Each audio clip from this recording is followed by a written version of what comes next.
Hello friends, welcome to KV special channel. आप सब जानते हो D triple S P preparation 2021 के लिए मैंने डिफरेंट कोर्सेज अपने चैनल पर स्टार्ट किए हुए हैं।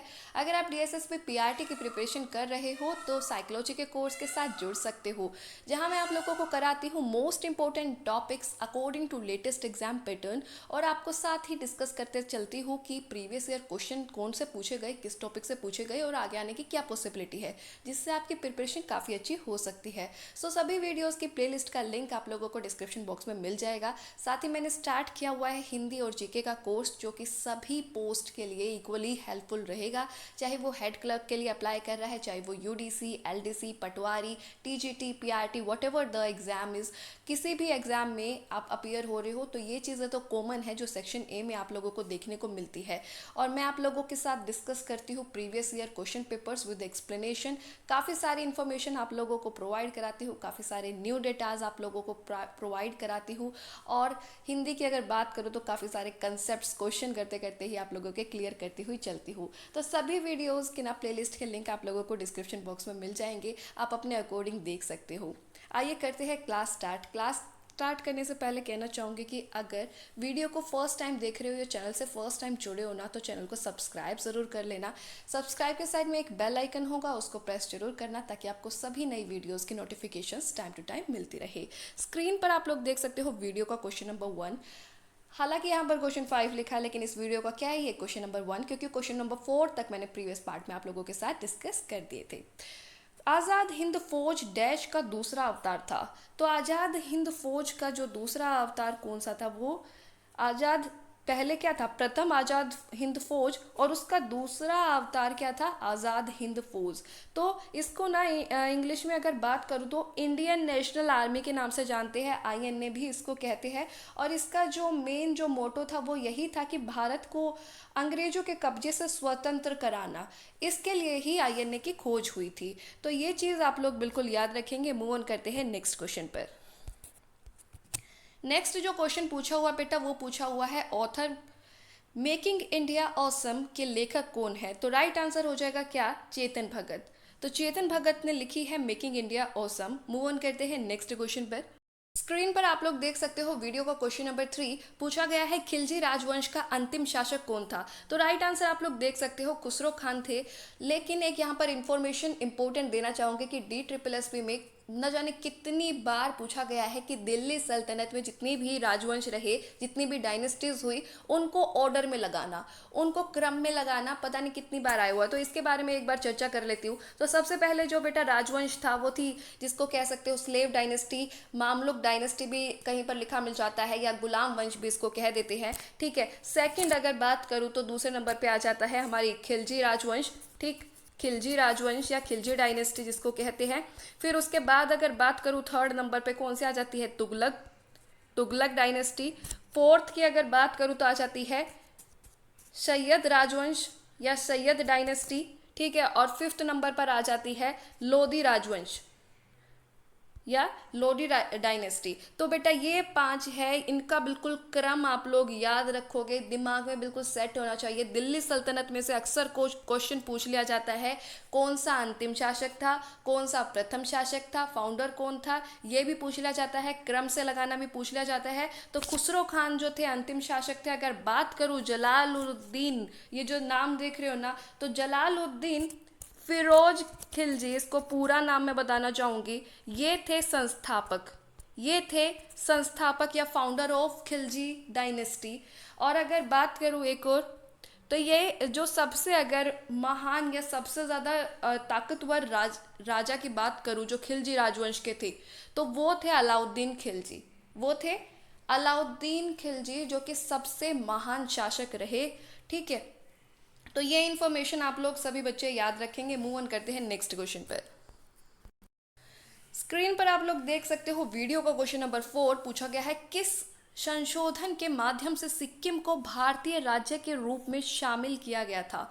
तो 36वें संशोधन, संविधान संशोधन के तहत क्या हुआ था कि सिक्किम को भारतीय राज्य के रूप में शामिल किया गया था। यहाँ पर एक छोटी सी बात यहाँ बताना चाहूँगी कि 35वां जो कॉन्स्टिट्यूशनल अमेंडमेंट हुआ ना, तो उसमें सह राज्य बनाया गया था, लेकिन जो पूर्ण राज्य का दर्जा दिया गया ना, वो 36वें संविधान संशोधन के तहत दिया गया था, और वो एक्ट था, कॉन्स्टिट्यूशनल एक्ट कौन सा था, 1975।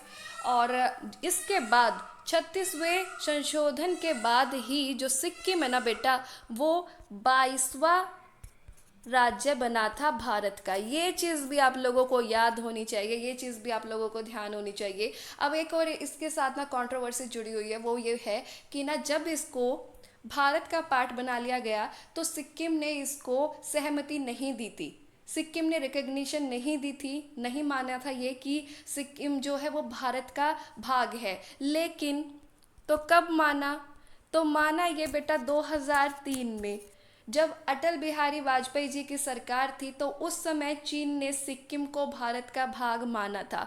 तो ये सारी इन्फॉर्मेशन हो जाती है वेरी वेरी इंपॉर्टेंट, जो कि आप याद रख सकते हो।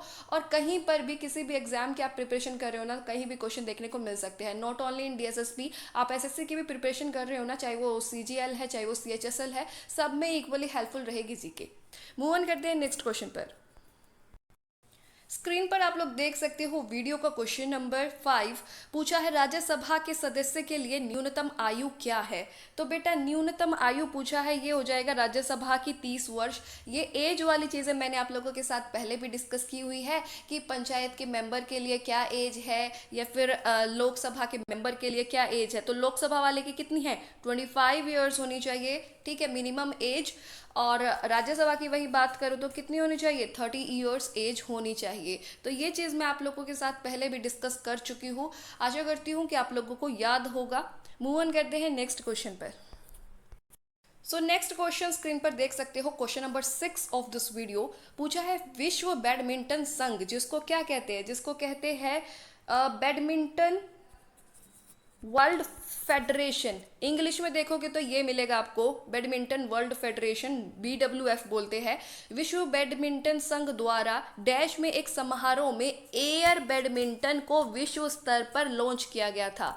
तो ये जो लॉन्च किया गया था ना एयर बैडमिंटन, तो वो किया गया था बेटा चीन में। और ये कब किया गया था, हो सकता है आप लोगों से पूछ लिया जाए, तो वेरी वेरी इंपॉर्टेंट, 2 तारे लगा करके कहीं अपने नोट्स में मेंशन जरूर कर लेना। मई 2019 में ये एयर बैडमिंटन का कंसेप्ट लॉन्च हुआ था, ठीक है। चाइना की सिटी है ग्वांगजाऊ, क्या है, ग्वांगजाऊ, यहाँ पर ये जो बैडमिंटन एयर बैडमिंटन का कंसेप्ट है ये लॉन्च हुआ था। और इसके जो प्रेसिडेंट है BWF के या विश्व बैडमिंटन संघ के, उनका नाम है पॉल एरिक हॉयर। क्या नाम है, पॉल एरिक हॉयर। तो ये सारी इंफॉर्मेशन मिल जाती है आप लोगों को इस क्वेश्चन से। मूव ऑन करते हैं नेक्स्ट क्वेश्चन पर।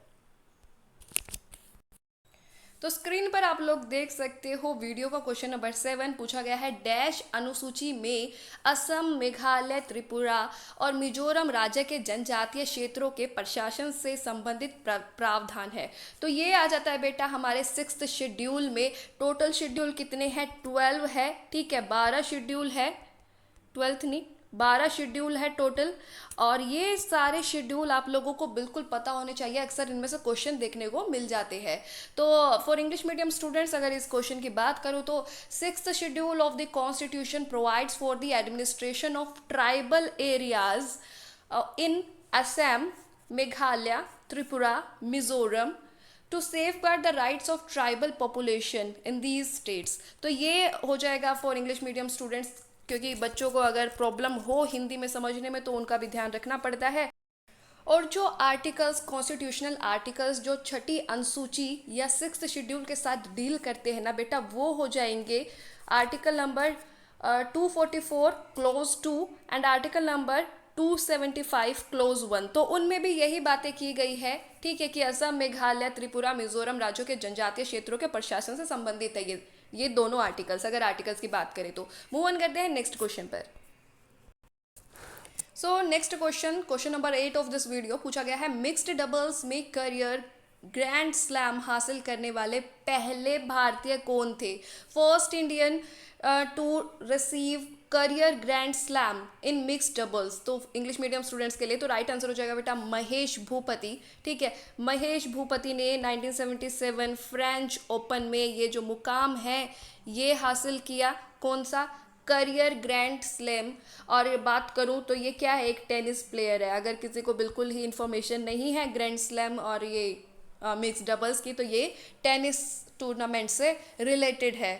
अगर बात करूं लिएंडर पेस की, तो लिएंडर पेस के पास भी 8 करियर ग्रैंड स्लैम है, ये भी मिक्स्ड के लिए ही खेलते हैं। 10 करियर ग्रैंड स्लैम है, तो इनके पास भी है। लेकिन यहाँ पर पूछा गया है पहले भारतीय, तो इस वजह से राइट आंसर क्या हुए, महेश भूपति। हो सकता है कई बच्चे ये लगा के आ गए हो, लेकिन राइट आंसर महेश भूपति होगा। मूव ऑन करते हैं नेक्स्ट क्वेश्चन पर। स्क्रीन पर आप लोग देख सकते हो क्वेश्चन 9 ऑफ दिस वीडियो। निम्नलिखित में से कौन सा देश दक्षिण एशियाई क्षेत्रीय सहयोग संगठन का हिस्सा नहीं है? तो पूछा गया है, इसको इंग्लिश में कह देते हैं सार्क, जिसकी फुल फॉर्म क्या हो जाती है, south Asian association for regional cooperation. कई बार क्या करते हैं कि फुल फॉर्म पूछ ली जाती है। अगर बात करूं कि ये कब इसकी स्थापना हुई थी बेटा, ये फाउंडेड ऑन 8 दिसंबर, याद रखिएगा 8 दिसंबर 1985, 8 दिसंबर 1985 को इसकी स्थापना हुई थी। और कहाँ हुई थी स्थापना? जो हुई थी वो हुई थी ढाका, बांग्लादेश। बांग्लादेश की कैपिटल है ढाका, ठीक है। और अगर बात करूँ अभी, अगर हेडक्वार्टर पूछ लिया जाए आप लोगों से सार्क का, दक्षिण एशियाई क्षेत्रीय सहयोग संगठन का हेडक्वार्टर या मुख्यालय पूछ लिया जाए, तो वो पहले भी बता चुकी हूँ क्योंकि इसमें से क्वेश्चन आ चुका है।